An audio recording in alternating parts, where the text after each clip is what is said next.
நண்பர்களே, நான் இன்றைக்கி என்ன பண்ணிகிட்ருக்கேன்னு பார்த்தீங்கன்னா, பொரி அரிசி தான் வறுத்துட்ருக்கேன். பொரி அரிசி எதுக்காகன்னு பார்த்தீங்கன்னா, பொருளங்காய் உருண்டை செய்கிறதுக்காக பொரி மாவு அரைக்க தான் பொரி அரிசி வறுத்துட்ருக்கேன். அந்த பொருளங்காய் உருண்டையில் வந்து டேஸ்ட்டே வந்து இந்த பொரி மாவு தான். இதை வந்து நல்லா பக்குவமாக வறுத்து எடுத்து நல்லா தீயாத மாதிரி வறுத்து எடுத்து மிஷினில் கொடுத்து நைஸாக அரைச்சி எடுத்துக்கணும். அரைச்சி எடுத்துகிட்டு வெள்ளை வந்து பாகு எடுத்துட்டு வேர்க்கல்லையா வறுத்து ஆடையெல்லாம் நீக்கி வச்சுருந்தாங்க.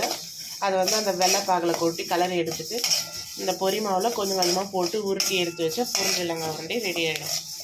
அந்த காலத்துலலாம் வந்து இந்த பொரி மாவை அரைச்சி வீட்டில் வந்து சும்மாவே சாப்பிடுவாங்க. இப்போ இந்த பொரி மாவில் வந்து முந்திரி பாதாம் ரெண்டுத்தையும் போட்டு வறுத்துட்டு அரைச்சிட்டு குழந்தைங்களுக்கு வெல்லம் மிக்ஸ் பண்ணி அதை உருட்டியும் கொடுக்கலாம். ஹெல்த்துக்கும் ரொம்ப நல்லது. இந்த காலத்தில் நம்ம ஸ்நாக்ஸ் சாப்பிட்ற மாதிரி அந்த காலத்தில் எதுவுமே இல்லை. இதெல்லாம் சாப்பிட்டு தான் அந்த காலத்தில் ஹெல்த்தியாக இருந்தாங்க. நீங்களும் இதை உங்கள் வீட்டில் ட்ரை பண்ணி பாருங்கள்.